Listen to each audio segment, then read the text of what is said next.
महाराज सुनीति के बारे में जो सुना है तो सुरुचि ध्वज लाए के बोली महाराज जब तुम्हारे घर में एक रानी थी तो का जरूरी थी कि मौत धर के हम भी आयला। अरे बाबा काम करने की काफी थी लेकिन हमें क्यों लेके आए हो? प्रिय बोलो। चीको नहीं, आप इतने अब शब्द बोल रही हो, ये शब्द आपको शोभा नहीं देते हैं क्योंकि मैं यहाँ का एक राजा हूँ और ये सारी प्रजा सामने खड़ी है, तुमको शर्म नहीं आती है ये शब्द बोलने में? महारानी जो कुछ बोलना है वो महलों के अंदर के ना, चलो आप। महाराज डोला मेरा वापस कर दो यहाँ से, हम इस घर में तो नहीं जाएंगे। सुरुचि बोली है महाराज सौत के साथ में कदापि नहीं रहेंगे, जैसा डोला आया है वैसा ही डोला मेरा पीहर के लिए लौटा दो। अरे मैं सौत के साथ कदापि नहीं रहूंगी।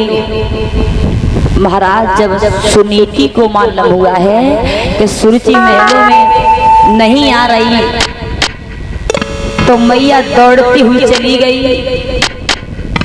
सुरुचि ने जैसे ही देखा सुनीति को आता हुआ तो समझा के बोली है बहना, दासी से कहा दासी सुरुचि नहीं आई? बोले रानी तुम ही चली जा। मैंने तो उन्हें नाना प्रकार से समझाया लेकिन वो नहीं मान रही है, वो महलों में आने की इनकार कर रही है। महाराज नाना प्रकार से समझाया लेकिन सुरुचि ने डोला से कदम भी नीचे उड़ाया नहीं। सुनीति ने जब देखा है कि मेरी छोटी बहन महलों में नहीं आ रही है, महाराज दुखी हैं, तो वही सुनीति मैया आज अपने महलों से छोड़ करके डोला के पास में पहुंची। अपने पति के चेहरे की तरफ देखा तो महाराज की आंखों से सुधारा बह रही थी। दोनों हाथ जोड़ के बोले महाराज रोना तो मेरी किस्मत में है, तुम क्यों रो रहे हो? अगर मेरे गर्भ से किसी संतान का जन्म हो जाता तो आज ये दिन देखने को नसीब नहीं होता। महाराज बोले नहीं रानी नहीं, समझाए कि बोली महाराज तुम मत रो, रोना तो मेरी किस्मत में है, तुम क्यों रो रहे हो?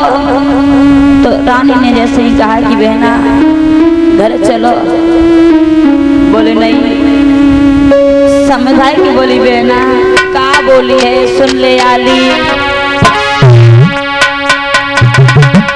कि तुम चलो समारो जा घर को,